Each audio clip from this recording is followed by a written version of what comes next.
An balma lamɛnnikɛlaw aw salamu alaikum aw tulo bɛ radio Bamako 24 de kan na ka bɔ Mali kɔnɔ na minnu bɛ kan lamɛn jamana fan o fan jamana kɔnɔ ni jamana kɔ kan k'aw bɛɛ lajɛlen foni k'aw ko ɲuman dɔn aw sɔgɔlen bɛ aw ka radio Mandi la Bamako 24 min bɛ n'a bɛ kunnafoni latɛmɛ aw bɛɛ lajɛlen tɔgɔ la diɲɛ ma don o don a balimakɛ n'aw denkɛ Abdulaye Kulibali fɛ k'a sɔrɔ ɲɛmaaba n'i y'a sɔrɔ bɛ tali ka jɛjɛ sari la ale bɛ ka baaraw bɛɛ lajɛlen jateminɛ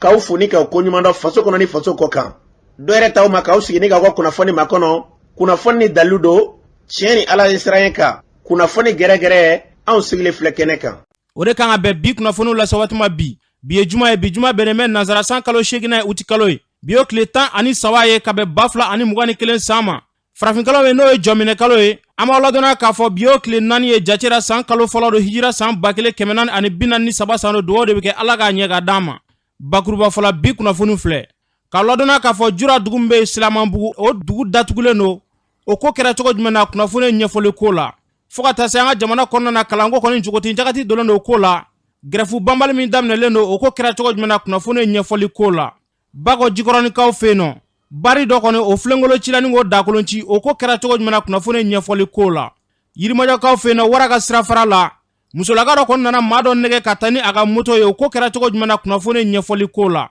ninnu de bɛna kɛ kunnafoni la kumaba ye ka fara kunnafoni wɛrɛ kan ka lase aw ma o denkɛ n'a balimakɛ fɛ Sidiki Kulibali ala k'a ɲɛ ka d'an ma kunnafoni an b'a daminɛ ka ladɔnniya k'a fɔ min ye Farabugu ye n'o kun datugulen don kɔfɛ ka na se Sɔngo ma fo ka taa se Dinanguru ma o kɔfɛ a yirala k'a fɔ wulikajɔ kɔni sera ka taa se jura dugu min bɛ n'a fɔ ko Silamabugu o kɔni minɛlen bɛ bi maa tɛ bɔ maa tɛ don kan wa o tɛ se ka t'u ka sɛnɛ fɛnɛ kɛ a ko kɔni kɛla gɛlɛyaba de ye karidongo kasara caman tara ka ɲɛsin u ma u ka mara kɔnɔna na an ɲininkali kɛ u ka mara maga dɔ la a ye min fɔ an ye an ka lamɛn an balimakɛ an ye kunnafoni sɔrɔ ko jura dugu min bɛ yen nɔ ko Silamanbugu ko gɛlɛyaba bɛ yen nɔ bi kosɛbɛ kosɛbɛ e min ye yen ka ye a sababuya bɔra mun na anw ta sababuya bɔra min na a bi fɛn min ye san 3 san 4 bɔ ɲinɛ kɛlɛ kun kɛra yan fɛn min ye population n'o ye donsow ye ka fara fɛn min ye jadisiw ni ɲɔgɔn cɛ o y'a sɔrɔ force ti yan kɛlɛ goniyara ka goniya waati min na u y'a jira k'a fɔ k'u kan tɛ population ma k'u kan tɛ donsow ma k'u bɛ faamaw de ɲini k'olu ta b'u ni faamaw de cɛ bon kɛlen sisan u ye sɛbɛnfura bɔ ka na n'a ye o ni ɲinɛ cɛ a bɛ san 3 yɛrɛ bɔ yɛrɛ ou bien san 4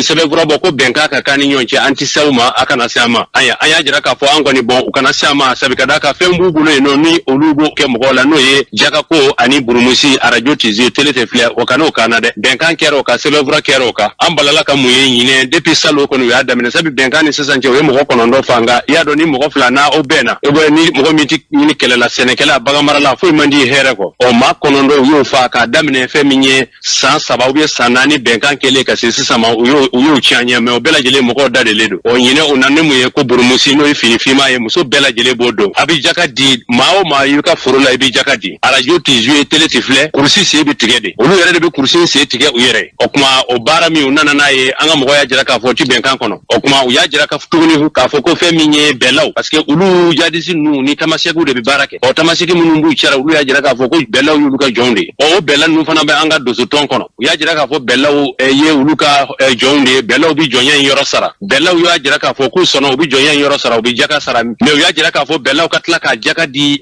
fulaw fana ma komi fula ninnu bɛ yaala yaala ka jaka minɛ mɔgɔw fɛ cogo min maa min tɛ ci kɛ i tɛ waa kɛ jaka kɔni ne maa min y'i jaabi i ka jaka de d'o ma bon o kɛlen sisan o bɛlaw fana ye degun sɔrɔ o fana bɛ tɔn kɔnɔ an balala ka mun ye ntɛnɛn tɛmɛnen u balala ka girin mɔgɔw ka foro kɔnɔ o bɛ taa ni baganw ye bagan 5000 ani dɔɔni u taara n'o ye jura mara la jura ye commune de ye an ka cercle ye Tɛnɛngu ye dugu min daminɛnen don a dugu tɔgɔ ye Silamanbugu ani dugu minnu wulila ka taa Silamanbugu o ye Suguda Madina mais a fɛn min an ka donsow kantonnen bɛ yɔrɔ min n'o ye Silamanbugu ye o yɔrɔ de daminɛnen don sabu ka d'a kan sisan kɔni foro bɛɛ bilala mais Suguda ani fɛn min ye Silamanbugu cɛ taa ka segin ka minɛnw donni ka taa n'a ye Silamanbugu u y'an ka mɔgɔ attaqué n'o ye Dimasi do ye parce que an tun y'a mɛn mɔgɔ 8 mais an ye information sɔrɔ bi su donna kunun maa minnu tora a ko la o ye maa joli ye maa 21 don a bɛɛ ye donsoden n'a ka marifa ye Dimasi tɛmɛlen o kɛra Suguda ani Silamanbugu cɛ o bɛɛ ye jura bugufiyɛ dɔw ye sabu ka d'a kan sisan u ma taa k'u bɛ taa mɔgɔ ninnu kɛlɛ dɛ u taara k'u bɛ taa Suguda wuli de ka taa n'a ye Silamanbugu maa ninnu taara u daw ɲɛ foro kɛnɛ de la ka sɔrɔ k'u tiɲɛ ta o kuma o kɛlen sisan tilala k'a fɔ mɔgɔw ye parce que bɛnkan kɛlen mɔgɔw de bɛ anw fɛ yan min tun bɛ kuma an n'u cɛ o ye dugulemɔgɔw ye o tilala k'olu sɔrɔ telefɔni na parce que fo k'a ka faamu tuguni an bɛ kuma na telefɔni tɛ an bolo yan jadisiw taara telefɔni tiɲɛ fo jura dugu kɔnɔ o kɛra arabasu o tiɲɛni min kɛra an ma kunnafoni lase sɔrɔsiw ma wa réseau yɛrɛ taara tiɲɛ fo sɔrɔsiw yɛrɛ sen ka su minili waati mɔgɔ ninnu nana mobili la ka mobili jɔ dugu da la ka taama ka na n'u ka mini k'a sen ka mini don ka a mini wuli sauter fɛn min ye réseau la o kɛra ka sɔrɔsiw to yen u sigin bɛ dugu dawolo la ye sɔrɔsiw ma taa u ma maci parce que an y'a mɛn ko sisan ko ordre ko don ko ordre ma d'u ma i bɛ dugu min yɛrɛ kɔni kɔnɔ ordre ko kɔni tɛ i kan k'o kɔni kɔlɔsi hali ni ma taa fɔrɔn na i ma taa kungo kɔnɔ parce que k'u minɛnen don ko ci ma bɔ Bamakɔ ka na fɔlɔ sɔrɔsi minnu bɛ jura minnu bɛ jojori minnu bɛ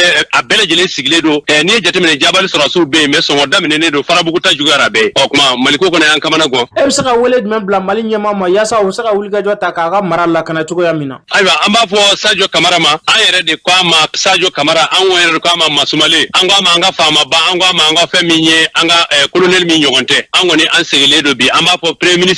ministre k'a miiri a yɛrɛ kuma da la dɔɔni sabu ka d'a kan don tɛmɛnenw na Sogɛli y'a jira k'a fɔ n'a nana k'a bɛ fɔlɔ lakana de la lakana juguyara Sogɛli tile la lakana juguyara Asimi tile la an ka colonel ba minnu an jigi d'an b'u kan an jigi d'an bɛ Ala kan lakana de juguyara olu tile la an b'a fɔ yala jɔn de kumakan b'olu tulo kɔrɔ sa an kamana gɔnna o kuma an bɛ wele k'an b'u d'u ma halisa an b'u nɔfɛ an mana tɔɔrɔ cogo cogo an ka faamaw an n'a ɲini u fɛ k'u kana Ala yɛrɛ kama u kana bɔ bolo la an bɛ bolo la dugumɔgɔw kɔni maa tɛ taa hali sow kɔfɛ bɛɛ bɛ dugu kɔnɔ de sɛnɛko kuma kɔni banna baganw taara sɛnɛko kuma tɛ a b'a sigi dugu la u kana na dogo ka musow ni denw fa sinon sɛnɛko kuma kɔni banna ye kɔni kuma tɛ ni tun bɛ tali kɛ Silamɛbuguka dɔ ka seereya la jamana ɲɛmaaw an ye kunnafoni sɔrɔ k'u ye wulikajɔ ta ka ɲɛsin ɲɔnɔ marabolo ma ni ka taa munumunu salo kɛ ni avion ye u kana dan yen dɔrɔn ma dɛ dugu caman de minɛlen don ka wulikajɔ ta ka nin bɛɛ lajɛlen sɛgɛrɛ yaasa an ka jamana bɛ se ka bila basigi minɛn kɔnɔ cogo min na n'an bɔra ye kalanko kɔni o ɲɔgɔn sama fanga bonyalen bɛ kosɛbɛ article 39 nɔfɛ ko don a ko kɔni kɛra gɛlɛyaba de ye école-maîtres y'a jira k'a fɔ olu tɛ kalan kɛ n'u ta tɛ fo ka taa se wulikajɔw ma ka maaw bali ka u ka examenw kɛ an ɲininkali kɛ maa dɔw la olu b'u ka seereya d'a ma an k'u lamɛn jamana ɲɛmɔgɔw ma jɔ u jɔyɔrɔ la école-maîtres ni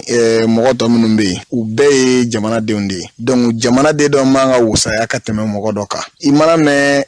président i mana mɛn ministre i mana mɛn mɔgɔ sugu o sugu école-maître de y'i kalan donc ni école-maître ka hakɛ ma dafa c'est comme an ka denmisɛnninw si tɛna se ka kalan kɛ donc n'u ma kalan un jour viendra o gɛlɛya bɛ an ka jamana bɛɛ de kan salon san kɛra nin cogoya in na tan dɔ u nana ka na a kɔni dilan cogo dɔ la jango sa ka se ka sauver o nka ɲinan da mɛ cogoya min na n'a tora ka continuer tan ne ɲɛ b'ara san min ka anibilaje ne gɛlɛya nana jamana kɔnɔ bɛɛ bi gɛlɛya yɔrɔnin dɔ ta ne ka lafaamuyali la école-maîtres bɛ se ka muɲu dɔɔni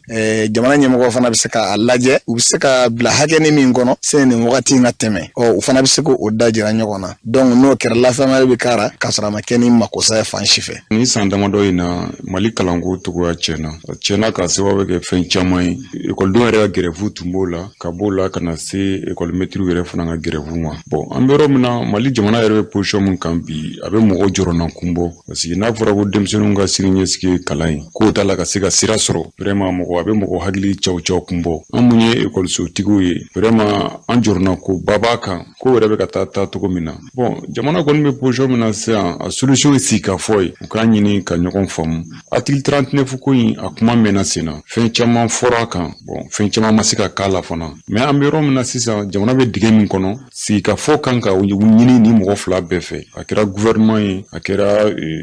école-maîtres ka syndicats ye u ka sigi ka fɔ ka hakilina di ɲɔgɔn ma n'i ye Mali ta bi denmisɛnnin minnu bɛ yan nɔ malidenw de don an yɛrɛ denw de don bon maître ninnu fana an dɔw de fana don an kɔrɔw don an faw don an terisiraw fana don bon adamaden bɛɛ bɛ baara kɛ n'i ka sɔrɔ hakɛ ye mais u ka kɔlɔsili fana kɛ sɔrɔ ɲinitɔ fana kana taa kɛ sababu ye ka fiɲɛ bila jamana ka siniɲɛsigi la ko dɔw bɛ yen i ɲin b'a la mais n'i den kɛrɛfɛ i bɛ se ka tiɲɛni min don a ka jugu ka tɛmɛ i bɛ k'i ɲin yɔrɔ mun ɲini a la ye bon bamananw bɛ kuma dɔ fɔ ko n'i jo kan tigɛ i bɛ se jalaki ma bon ala k'an kisi o ko ninnu ma tiɲɛ don u ka hakɛ don u kan k'a ɲini u kan k'a ɲini fana u n'a ka kan fana mais a ti ɲa hakili jagabɔ kɔ hakɛ dɔw bɛ yen waati dɔ la n'i y'a ɲini wagati dɔw la a bɛ se ka na ni gɛlɛya wɛrɛw ye bon denmisɛnninw ka kalanko ye fɛn dɔ ye a bɛ jɔ dɔɔni de ka taa ka daminɛ primaire la ka taa fɔ kilasi laban ni fɛnw na baara bɛ u sigi ɲɔgɔn sanfɛ ka taga fo ka taa se a kuncɛyɔrɔ ma bon ni fiɲɛ tora ka bila a la dɔrɔn a bɛ kɛ tiɲɛni kuntala kelen ye n'i ye Mali jamana n'i y'an ta bi yɛrɛ fɛn caman ye labɔli kɛ jamana in na tiɲɛni sira kan ka sababu kɛ an bɛ kuma crise yɛrɛ fɔlɔ kan gɛlɛya fɔlɔfɔlɔ min bɛ nɔriw la ani santiruw la yɔrɔ denmisɛnnin caman kɛra sennamɔgɔ ye kalanso caman datugura baarayɔrɔ caman tiɲɛna denmisɛnninw yɛrɛ sɔrɔ kare kɔnɔ ka kɛ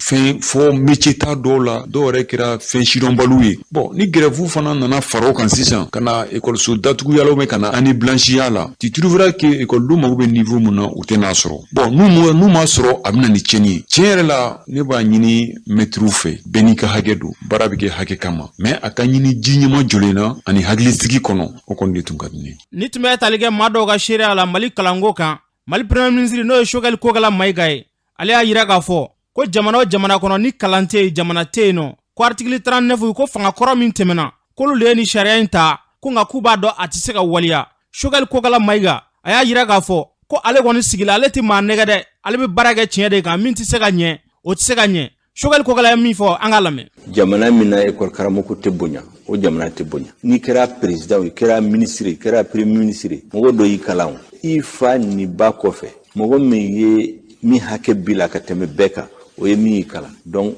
u ka bonya a kan ka segu ma kuma t'o la min kɛra février 2018 o y'a sɔrɔ élection surunyana syndicat bɛ kɛ laɲini dɔ kɛ a mɛnna février 2018 gouvernement ko k'ale sɔnna k'a sɔrɔ a b'a dɔn k'a tɛ se ka waliya o parce que waati la an kun bɛ opposition la donc an bɛ fɛn bɛɛ jate o gouvernement ye kɔrɔ u kun ma bɛn a la o parce que ministre caman ni cadre caman minnu bɛ finance la u k'u ma ko n'aw y'o signé aw tɛ se ka waliya mais donc a y'a signé dɔrɔn an ka tɛmɛ élection kan élection tɛmɛna ko a tɛ se ka waliya c'est comme cheminot u ko k'u bɛna pension d'u ma mɔgɔw votera ko wari tɛ yen ou bɛɛ y'a ye u ka locomotive dɔ yira télévision la k'u y'a san Afrique du Sud fo mɔgɔw ye tɛgɛrɛ fɔ kayikaw bɛɛ nisɔndiyara vote tɛmɛna a nana fɔ ko ja ko locomotive ni ko locomotive yɛrɛ tɛ yen a tɛ se ka na Mali la donc o ɲɔgɔn caman kɛra donc sariya in u y'a signé k'a sɔrɔ u tɛ se ka waliya l'école karamɔgɔ fana taara grève la ko ni gouvernement y'a signé kɔni a kan ka waliya u taara grève la kalo 6 ou kalo 10 de kɛ gouvernement ko k'a tɛ se ka kɛ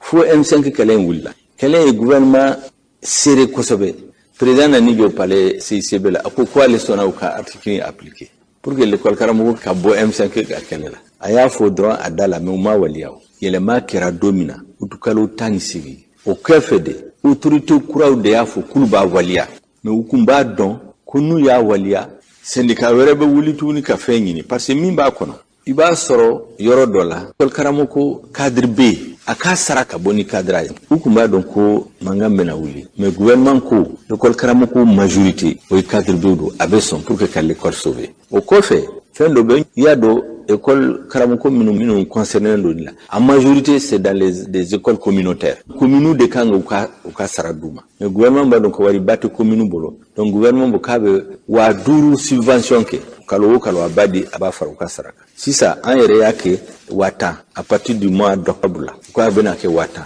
min bɛ fara u ka sara kan o ye gouvernement de subvention kɛ maintenant u ka sara d'origine a fɔra dɔrɔn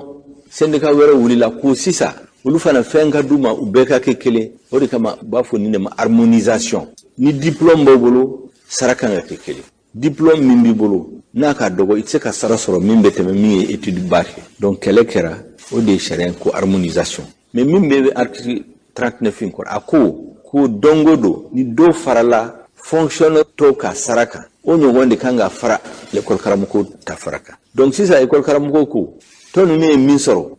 o fara ka u ta kan gouvernement ko a tɛ se ka kɛ tan o aw kun bɛ dugu ma gouvernement y'o sama ka taa bɛɛ sanfɛ sisan tɔ ninnu fana ko k'u bɛɛ ka sama ka taa bɛɛ u y'o bɛɛ égaliser sisan de ni dɔ farala fonctionnaire ta kan dɔ bɛ fara aw fana ta kan mais n'aw ko sisan dɔ ka fara aw ta kan dɔ bɛ wuli tuguni ko dɔ ka fara mais gouvernement a bɛ se yɔrɔ dɔ a tɛ se ka sara yɛrɛ kɛ parce que Mali la sisan n bɛ fɛn dɔ fɔ maliyɛnw k'a faamu y'a dɔn an bɛ UEMOA la UEMOA kɔnɔ sariya dɔ bɛ yen ko sɔrɔ min bɛ kɔrɔ jamana kɔnɔ l'impôt ni taxe ni fɛn bɛɛ à 35% aw man ka tɛmɛ o kan salaire ni indemnité nu Mali bɛ fo 49% 49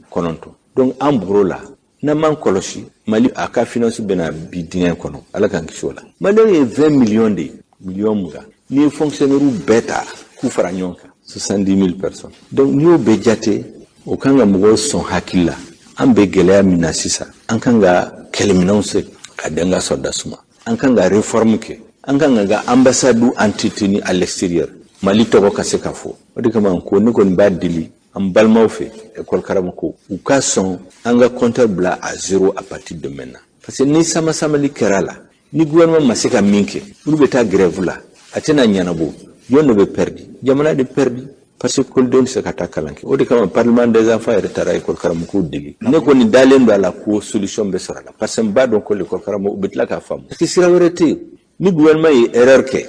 k'a fɔ k'a bɛ dɔ fara u ka saraka mankan bɛ wuli jamana kɔnɔ parce que fonctionnaire tɔ bɛɛ bɛ wuli k'olu fana dɔ ka fara u kan o don a t'an bolo ka tiɲɛ fɔ maliyɛnw kana essayer k'u tromper k'i bɛ fɛn dɔ f'u ye dɔrɔn k'u nɛgɛ u ka vote ye k'u nɛgɛ u ka sɔn ma i ka tila k'a fɔ k'i tɛ se k'a kɛ an t'o kɛ ne bɛ tiɲɛ dɔ f'u ye o de kama sariya min votera dɔrɔn ne y'u wele o dugusɛjɛ k'a bɛɛ ɲɛf'u ye M5 kɛlɛ de kɛra article 39 in sɔrɔla donc sisan an tɛ se k'a fɔ k'an bɛ bɔ M5 la ka na prémissaire ka na aw kɛlɛ fanga in yɛrɛ maliyɛnw bɛɛ ka fanga don tiɲɛ don M5 de ye ne tɔgɔ di président ma président y'a ka danaya da ne kan mais bi bi in na ne tɛ baara kɛ M5 dɔrɔn tɔgɔ la de n bɛ baara kɛ maliyɛnw bɛɛ tɔgɔ la. ni tun bɛ tali kɛ mali premier ministre la Choguel Kokala Mayiga u k'a lajɛ u ka fɔ ka bɛn kɛ a ko la yaasa an denw bɛ se ka kalan cogoya min na n'an bɔra yen Bako Jikɔrɔninkaw fɛ yen nɔ bari dɔ kɔni tun bɛ olu ka sigida la yen nɔ u y'a yira k'a fɔ k'a ko tun kɛla gɛlɛyaba de u bɛ ka tɔɲɔ sugu bɛɛ lajɛlen da olu kan u ye wulikajɔ ta ka se ka fɛɛrɛ sɔrɔ ni ka nin bari in ci ka bɔ yen nɔ bari in cilen musolaka minnu tun bɛ yen nɔ olu y'u ka nisɔndiya yira an k'olu dɔw lamɛn. N tɔgɔ madame Sise Aïssatou Diop. Ne ɲagali la walayi fɔ ɲɛji bɔra tellement que a diyara n ye parce que su kururu tile kun ne tɛ sunɔgɔ depuis 19h ninnu bɛ tapage daminɛ an kun su fɛ ni n wulila fajiri fɛ ko n bɛ fajiri seli n tɛ se ka sunɔgɔ parce que ne ka mɔbiliw bɛ jɔ da de la donc u ye ne ka mɔbili yɛrɛ vitiri ci fo siɲɛ 2 une fois u y'an ka rétroviseur fana kari bon u ye n'u ka mɔbiliw fana jɔ an ka mɔbili jɔyɔrɔ la n'i kumana u b'i fa de ni k'i ba de an tɛ se ka fosi tɛ kelen f'u ɲɛna. dɔw bɛ baari man kan ka nɔgɔ denmisɛnninw de b'anw bolo anw ye denbatigi tɔrɔgu de bɛ feere dulɔ de bɛ min yan n'a fɔra anw kan denw ye o ko kɔrɔ an tɛ kan ka kuma an tɛ kan ka foyi fɔ mun de bɛ kan ka fɔ mali la bi ko tout le monde a démissionné alors qu'on n'a pas démissionné parce que nin lutte in a bɛ san 10 bɔ n'an y'u kɛ an taara tribunal la tribunal mɔgɔw y'u dégager u tilala ka na an taara mairie la mairie y'u dégager u tilala ka na an taara omato la omato y'u dégager u tilala ka na u na o na u bɛ fête de kɛ u bɛ haut-parleur bila à 100 à l'heure an bɛɛ bɛ don an fara kɔnɔ pendant 10 ans anw bɛ o sigi de la ni su kora i bɛ denmisɛnninw julankolon 12 de y'anw ka carré kɔnɔ bɛ yala la à partir de 20h en tant que femme en tant que maman si je sors n tɛmɛtɔ u bɛ n wele de ko joli don n'u taar'u jɔ an ka da la u julankolon 12 n'an k'u ka bɔ yen u b'an ba ninnu b'an fa se t'an ye n'i y'i ka bɔnni ci k'a ka bɔ i ka so ko ka na butiginin na u b'a agressé se t'i ye n'an ma wuli ka jɔ an bɛ mun de kɛ il faut k'an fana kɛ vie an ka duw kɔnɔ anw k'an ka sow san pour que prostitution ka kɛ anw tagalan ye anw ma so san pour que k'an denw ye u bɛ dɔrɔgu t'a la fa bɛ kan ka don u la kan tɛ kuma o de y'a to muso bɛɛ bɔra ACI muso bɛɛ bɔra aw ɲɛ bɛ denmisɛnninw yɛrɛ la bɛɛ de tɔɔrɔlen don mun bɛ taa misiri la cɛkɔrɔbaw fajiri fɛ fo k'i sa i tɛ se ka don nin carré kɔnɔ k'i bɛ taa misiri la hali ni jama dir'i ma a tɛ ku i la u b'i agressé u delila ka kɛlɛ kɛ nin so in sanfɛ yan ka bɛsɛ ta ɲɔgɔn kama bɛsɛ filila de ka taga turu voisin ka so kɔnɔna la a muso jɔlen don ni bɛsɛ tun y'a tigɛ dun a bɛ fɔ ko ala de kirila o fana o tuma anw bɛ kɛlɛ min na nin tɛ politiki kɛlɛ nin tɛ foyi kɛlɛ ye nin ye yɛrɛkun ɲini kɛlɛ de ye an denw ka avenir anw b'o kɛlɛ de la à partir d'aujourd'hui la anw tɛ fɛ ka baari nɔrɔlen ɲ'an na tuguni on n'est pas contre les bars mais jamana yɛrɛ ka a lajɛ u ka siti dɔ d'u ma min bɛ maabɔ denmisɛnninw na min bɛ maabɔ musow la min bɛ maabɔ denw na ni minnu tagama o la ka taa don a kɔnɔ o ye kuuri mais entre les 4 murs là vraiment an sɛgɛnna dɛ an sɛgɛnna an b'o lutte de la wa an b'a la de fo an sigiyɔrɔ ka kɛ an sago ye. ni tun bɛ tali kɛ Bako Jikɔrɔni ACI musow kan na jamana ɲɛmɔgɔw k'a lajɛ n'u ma ɲɛ ko baara bɛ d'u ma u kan'u bila maaw kɛrɛfɛ u ka tɔɲɔ ta ka ɲɛsin maaw ma n'an bɔra yen bibi na danaya kɔni balen bɛ an ka jamana kɔnɔ kosɛbɛ kosɛbɛ yirimajɔkaw fɛ yen nɔ wara ka sirafara fan fɛ arabadon o maa dɔw kɔni u b'u ka santier la u b'u k'u ka baara kɛ a na kɛ n'u ni musokɔrɔba dɔ kɔni kumana o musokɔrɔba dɔnɲɔgɔnya tɛmɛna u n'o musokɔrɔba ni ɲɔgɔn cɛ o kɔfɛ muso dɔ kɔni nana ka na cɛ ka moto kɔni singa n'o musokɔrɔba tɔgɔ ye ka taa ni moto ye fɔ nin yɔrɔ la ɲɛmadɔ a moto ko la an cɛkɛɲɔgɔn Umaru Musa Kulubali ale ye ɲininkali kɛ mototigi na an ka lamɛn. ne tɔgɔ ye Abubakar Jabi kunu ne ka moto taara yirimajɔ yan nɔ wara ka sirafara la a dabaliban donna ne yɛrɛ la dɔɔni sabula ka d'a kan an bamuso dɔ bitɔ ka ne fo yan nɔ musokɔrɔba in bɔra Buguni a tɛmɛntɔla an ka santier kɛrɛfɛ a tulo b'a la ko Jabi a nana a ye foli kɛ ako jonde jabi ngoni de jabi ako ale sigi ɲɔgɔn dɔ bɛ buguni ko Banjugu Jabi ko o ye mɔgɔ sɛbɛ o y'ale ka mɔgɔ sɛbɛ o bɛ mɔgɔya boni hadamadenya boni ɲɔgɔn cɛ kosɛbɛ bon ne y'a yira la Banjugu Jabi ye ne balimakɛ de ye Banjugu fa ni ne fa kelen ba kelen donc o mɔgɔya tɛmɛna ni ɲɔgɔn cɛ o cogo la tentɔ donc a tɛmɛntɔ a bɛ ne fo ni ne fana bɛ tɛmɛ n b'a fo donc o kɔni kɛra depuis lundi don o foli b'an ni ɲɔgɔn cɛ tentɔ kunun la vers environ de 16h waati muso dɔ de nana an ka chantier la muso in nalen an ka chantier la a yɛlɛtɔla a bɛ ka taama ka na ka taga an ka chantier ma mais o action in ne m'o faamu kosɛbɛ o kɔni kɛra a tagalen kɔ de denmisɛnninw dɔw ɲɛfɔ ne ɲɛna donc muso in tɛmɛntɔla de a ɲɛ bɛ ne ka moto jɔlen na ja a ye moto in jɔlen ye yala a kun bɛ fɛ ka moto tabaw bɛ min don ala de b'o dɔn mais a kɔni nana a ye denmisɛnninw ɲininka ko nin ye jɔn ka moto ye denmisɛnninw k'a ma ko tɔntɔ Abu ka moto don a ko tɔntɔ Abu ye jɔn ye ko a bɛ min denmisɛnninw ye ne yira a la ka na ka taga ne ma a ko i ni wula n balimakɛ i ni wula ne y'a laminɛ n ko n ba i ni wula a ko e de Abu ye ne ko awɔ ne de Abu ye a ko musokɔrɔba de ye ne ci ka na i ka moto singa a ma wari b'a bolo 200 di ye 2 tɛgɛ kɔnɔ dɔrɔn a y'o yira ne la ko an ka essence kɛ moto la ko ka taa ka fini minɛ Yirimajɔ suguda la ne ko musokɔrɔba jumɛn ye a y'a bolo sin ka taa dugumɛnɛ fa musokɔrɔba in ka so 3 bɛɛ tugutugulen bɛ ɲɔgɔn na olu o so in kɔnɔ de muso dɔw bɛ yen olu de bɛ ji ta ka di ne ka chantier baarakɛlaw ma quoi donc a y'a bolo sin ka taa o du in fanfɛla ma quoi mais du in ne bɛ du in mɔgɔw dɔn musokɔrɔba tɛ yen quoi musokɔrɔba tɛ yen nɔ sauf n'a kɛra musokɔrɔba min bɔra Buguni ka na kunun sini dimanche don fo n'a kɛra o ye n'o tɛ musokɔrɔba tɛ yɔrɔ in na donc a kɛlen ka ne ɲininka quoi a kɛlen ka kuma nin fɔ ne ko a ma du jumɛn in kɔnɔ a y'a bolo sin ko nin du in ne ko du jumɛn ko nin du in bon ne ko bon du min ne ye n bolo sin musokɔrɔba bɛ du min kɔnɔ ne ye n bolo sin o du ma n ko yala nin du de don wa a ko awɔ k'o di de don o du in de don ne ko musokɔrɔba min bɔra n ko musokɔrɔba jumɛn kelen don n ko min bɔra Buguni n ko de don a ko k'o yɛrɛ de don o kɛra dɔrɔn ne ye n dɔgɔkɛ wele directement n ye n dɔgɔkɛ wele sanfɛ an dɔgɔkɛ bɛ maçon dɔ ale fana bɛ baara la sanfɛ n y'a wele n ko Ibrahima n ko na yɛrɛ o nana n ko a ma n ko bon n ko musokɔrɔba in ka ci dɔ filɛ yen nɔ n ko i teliya joona dɛ n ko a ka taa i ka muso in ta a ka taa ka musokɔrɔba ka fini ta ka na joona Ibrahima ko musokɔrɔba jumɛn ye ko i bɛ to k'a fɔ ne ma k'i bamuso min bɔra Buguni k'o de don wa n ko awɔ n k'o de don est ce que t'an ka manœuvre in bila ka taa wa o ka taa a bila walasa anw ka continuer n'an ka baara ye siman bɛ se ka ban ne ko problème t'a la an sinankun dɔ bɛ yan nɔ maninka don anw ye marakaw de ye an bɛɛ baarakɛɲɔgɔnw de ye bon ale fana bɛ baara k'an nɔfɛ yan nɔ k'an ka manœuvre dɔ quoi ne y'ale wele o yɔrɔ bɛɛ ne ko maninka kɛ nin ya ko naamu n ko boli ka na yan nɔ a nana ne ko n ko i bɛ n bamuso in dɔn a ko musokɔrɔba min bɔra Buguni wa ne ko awɔ a ko wala ko n b'a dɔn dɛ k'a tɛ duguma yan ne ko awɔ o kɛlen n ko bon n ko a ka ci dɔ nale filɛ nin ye na muso in ta joona aw bɛ taga Yirimajɔ suguda la i bɛ taa musokɔrɔba in ka fini minɛ ka na i ni muso in bɛ taa ɲɔgɔn fɛ a bɛ fini minɛ a bɛ sa i kana ɲɔgɔn fɛ a kamalen ko awɔ n ye moto clé don maninkakɛ in bolo ani muso in jiginna ɲɔgɔn fɛ muso in fana denmisɛnnin tɛ koyi musokɔrɔ tɛ sa mais denmisɛnnin tɛ quoi parce que fɛn fɛn san 30 a se ka ca n'o ye den dɔ bamunen b'a kɔ la fo den tɛ den fitinin ye fana ani maninkakɛ in bɔra u tagara bon anw bɛ baara la fo ka se 30 minutes 45 minutes fo heure kelen ɲɔgɔn u tɛ ka na anw tɛ k'u ye bon alors que ka bɔ anw bɛ yɔrɔ min na Waraka sira ni Yirimajɔ suguda cɛ a tɛ ça ne vaut pas 2 kilomètres trop 1 kilomètre sɔɔni an ɲɛ b'a la maninkakɛ in a b'a sen na ka na a nalen a ko ne ma a ko Abu ne ko a ko yala muso sera yan wa ne ko mun ko muso sera yan wa ne ko kuma n ko mun de b'i nɔfɛ muso sera yan cogo di a ko e ka moto bɛ min ne ko maninkakɛ n ko kuma n ko mun de b'i nɔfɛ n'i ye mun de min e de muso taara bɛ tila ka n'aw ɲininka o la cogo di a ko kɛra baara dɛ maninkakɛ in y'a bolo 2 da kun na i sigi ne ko a kɛra cogo di a ko ale bɔlen yan nɔ ani muso in tagatɔ la k'u taara se Yirimajɔ yɔrɔ dɔ la o bɛ ka taga ko ale ma k'i jɔ ko ale y'a jɔ a ye denmisɛnnin dɔ ye sira côté fɛ kɔfɛla fɛ ko a ko denmisɛnnin ma ko yala i ba bi so kɔnɔ wa denmisɛnnin ko ayi ko ale ba tɛ ko a ko ale ma sisan donc an k'an kana fini minɛ min na o ye nin muso in de ye nin dennin ba de ye comme muso in tɛ yan nɔ i tɛ téléphone di yan n k'a wele k'a ɲininka n'a sɔrɔ n'a bɛ niveau min na parce que ne yɛrɛ ɲinɛna n ka téléphone ko so o ye téléphone d'a ma o kɛlen ka téléphone d'a ma a ye téléphone d'a tulo la a kumana sa wa a ma kuma ala de b'o dɔn a tilala k'o ka téléphone sago ma sisan k'a sɔrɔ k'i kanto ko carré in kun na ko so min filɛ yen nɔ ko muso in b'i yen de ko ne bɛna taga nɔfɛ ko moto di yan sisan komi ni den bɛ ne kɔ la e ni ne n'an mɔgɔ 2 taara moto la an sagitɔ la an tɛna se ka segin mɔgɔ 3 donc e ka moto di ne ma ne bɛ taa kunbɛn ka na pour moi ne yɛrɛ kɔni bolo a ye denmisɛnya de kɛ kamalen in na quoi o ye moto clé d'a ma o kɛlen ka moto clé d'a ma a ko a bɛ moto démarrer kɔfɛ a ko a bɛ wuli ka taa quoi a tilala ka fɛɛrɛ minɛ k'i jɔ tuguni k'a fɔ o ma ko i tɛ téléphone di yan ko ni n taara ko ni n m'a ye ko n k'a wele o y'a ka téléphone fana bɔ ka don a bolo moto ni téléphone muso taara hali an bɛ yɔrɔ min na a ma ye. n badenw nin ye dabali banko de ye fɔlɔ danaya kun b'an ka jamana kɔnɔ nka bi danaya tiɲɛna dɛ danaya de ye nin se cɛ ma an bɛ min fara nin kan bɛɛ lajɛlen k'i kɔlɔsi maa o la i tɛ maa min dɔn ka n'i bololafɛn d'a ma ten a ka taa n'a ye ten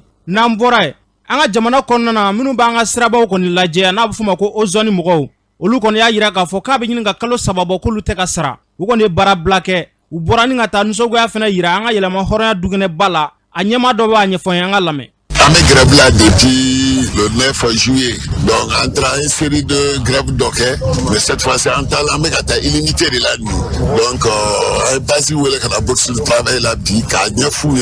ani nyemo munu échange kono ay kibara munu soro an de fouiller o kibara ti dore we ayira na ka fo que wardo kunganga doluma depuis bega clé o war ku milliard nani ni tamadoy o wari re ku sera fo trésor là parce que after ku ko ka saradi adrita coup d'état na ko kono coup d'état que le gouvernement tara donc gouvernement kura min sigira ministre mi nono kono no ministre des finances o lu sigira septembre mois de novembre au ministre au papier annulé bon papier annulé parce que war ni kumbora pour que ka do jigi do de koro di ame gele ami ngono c'était pour que ko kumbe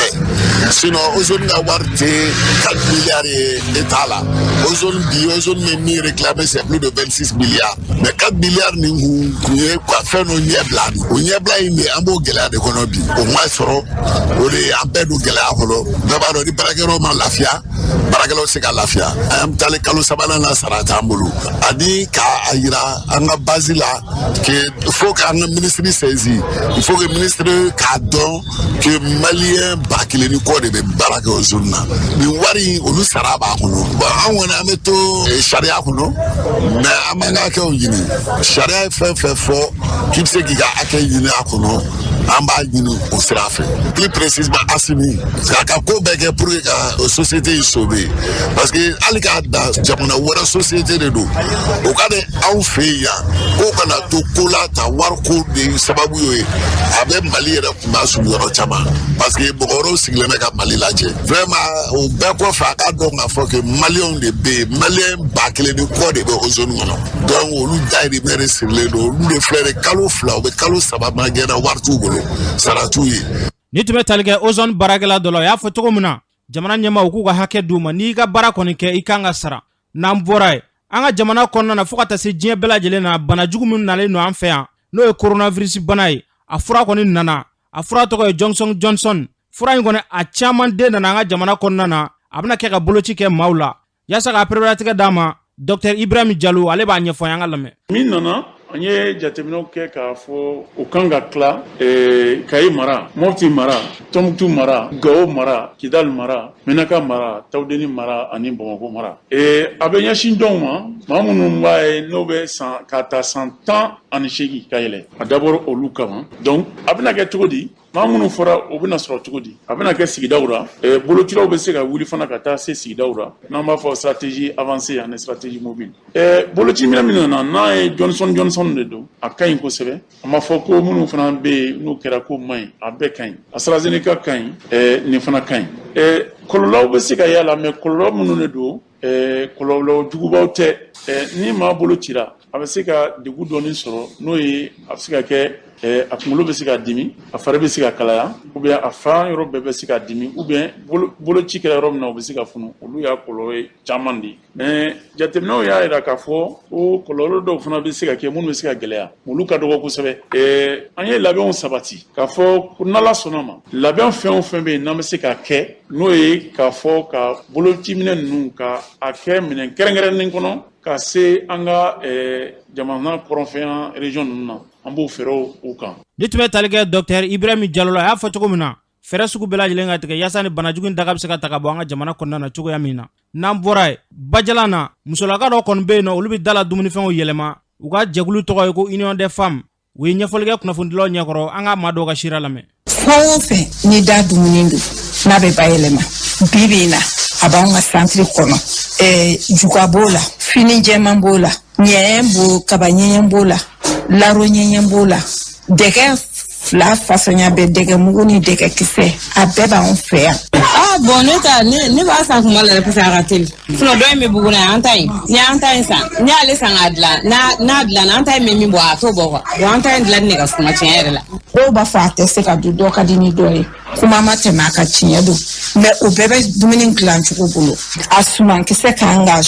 choisi kabiri suma sɛnɛyɔrɔ la ka bɔ sanniyɔrɔ la a baarakɛ cogo a kan ka choisi baarakɛlaw a kan ka choisi parce que a ye n bɔ sokɔnɔ sigi la bon n bɛ bɔ yan n bɛ min sɔrɔ fana a bɛ n ka denmisɛnninw dahirimɛ bɔ. ni tun bɛ tali kɛ bajala muso dɔw ka wulikɛjɔ la bɛɛ lajɛlen k'i cɛsiri i ka dɔ kɛ n'o kɛra an ka jamana a bɛ bɔ dingɛ kɔnɔ n'an bɔra ye maliden minnu sigilen bɛ Moritani n'u bɛ taa ni ka segin kɛ an ka jamana ni Moritani ɲɔgɔn cɛ u y'a yira k'a fɔ ko gɛlɛyaba b'u kan dɛ wa k'a gɛlɛya fanba bɛɛ an ka polisilakaw de ye a maa dɔ b'a ka seereya d'an ma Sidiki Tarawele an k'a lamɛn. Komi président kura nana an kɔni bɛ min fɔ ka gɛlɛya a fɔlɔ u bɛ ka frontière ko min fɔ u bɛ ka fɛn fɔ a ka jugu ye Mali frontière bɛɛ de don ne ye san 6 de kɛ Diboli Sénégal ni Mali frontière ne ye san 6 de kɛ n y'a Algérie frontière kɛ Kalidou n y'a Kalidou Borsu kɛ Zewa fɛnɛ même chose donc Mali faamaw n t'a dɔn u yɛrɛ de b'a bɔ a kalama ou bien u yɛrɛ b'a dabɔ a kama ka polisiw bila jamanadenw na an ni jamana tɔ minnu bɛ danger bɔ ni n'o jamana mɔgɔ bɛ mobili kɔnɔ n'a bɔla Mali kɔnɔ sisan n'a donna a ka jamana kɔnɔ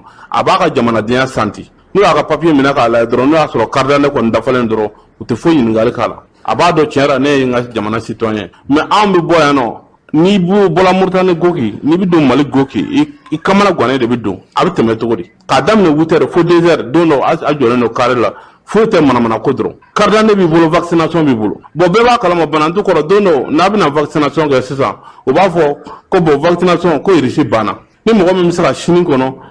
i ko kɔnɔ ni sera sini kɔnɔ i ka vaccination kɛ mais irisi kɔni tɛ d'i ma bon n'i nana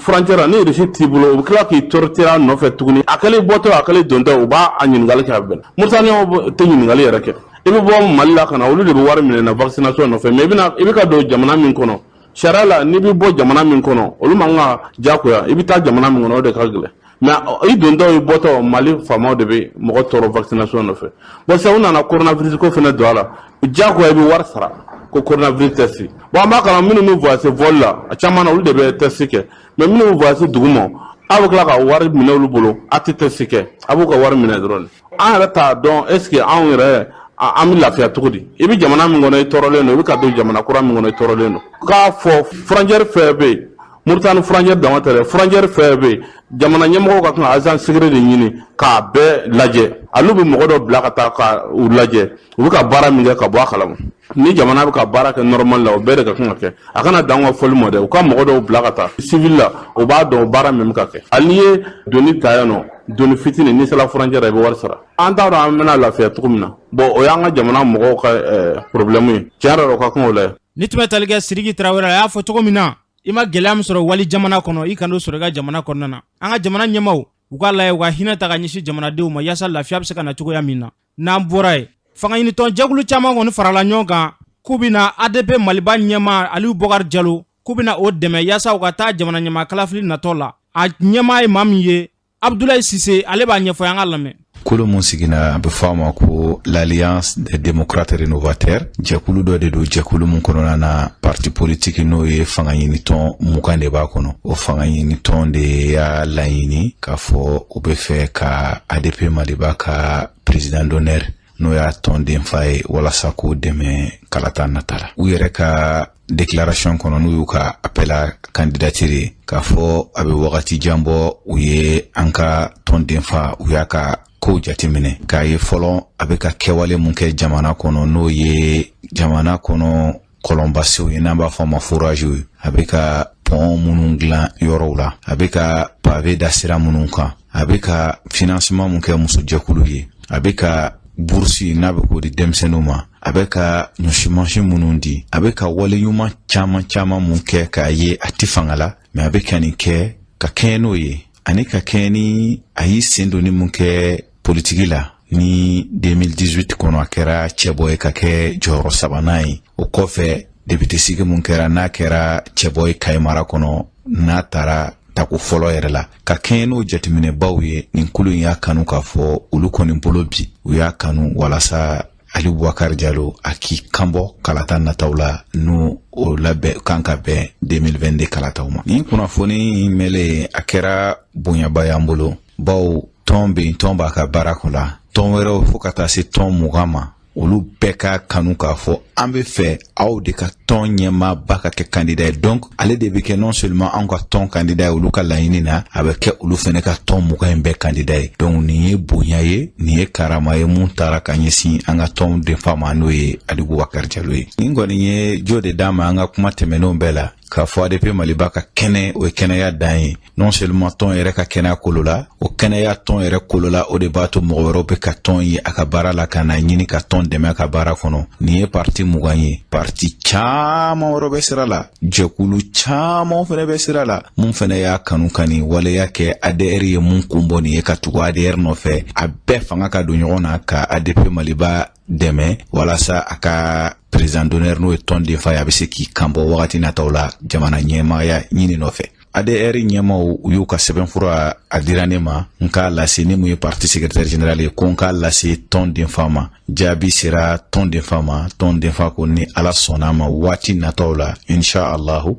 jaabi mun b'a bolo a bɛna di ADR mɔgɔw ma n'Ala sɔnna. Jamana ɲɛma kalata minnu kan ka kɛ an b'a baara la parce que tɔn baara y'o de wagati bɛɛ sigili t'a la lafiɲɛ bɔ t'a la. Donc an b'o baara de la kuma bɛɛ ni yɛrɛ y'a jateminɛ waati jantan n'a ko cɛ. Ni tɔn wɛrɛ mɔgɔw yɛrɛ y'a kanu k'a fɔ ko u y'ale de kanu a ka kɛ cɛbɔ ye. Anw yɛrɛ fɛnɛ an b'a fɔ k'a fɔ an b'u kɔ o laɲiniw na n'Ala sɔnna ma. Ni tun bɛ tali kɛ Abulaye Sise la tɔn secrétaire don. U y'a fɔ cogo min na an ka jamana a hinɛ bɛ maa la maa bɛ se an ka jamana bɔ dingɛ kɔnɔ. Ala ka jamana di o tigi ma. N'an bɔra yen an bɛ taa jamana kɔkana na Mohamed Samake mun bɛ bolo. Karamɔgɔ Sidiki y'a fɔ cogo min na kunnafoni an bɛ taa Nizɛrikaw fɛ yen. An b'a dɔn ka fɔ nin dɔ faransɛ daminɛ na fɛn min ye maa 15 ɲɔgɔnna kɔni olu kɔni bɔnnen o ne la. Nizɛri marabolo min n'an b'a wele ko Bani Bangun. A yirala k'a fɔ ko y'a siɲɛ filanan de ye ko ni danganiya wale ko a bɛ kɛ marifatigi jɛkulu fɛ n'an b'a wele ko Jadisu. N'an bɔra yen an bɛ taa Alizerikaw fɛ yen. An b'a dɔn k'a fɔ fɛn min ye tasuma n'an b'a wele ko fede forêt ko o kɔni juguyalen bɛ Alizerikaw fɛ yen wa k'a bɛ ka tiɲɛni kɛ diɲɛ don o don ka taa fɛ.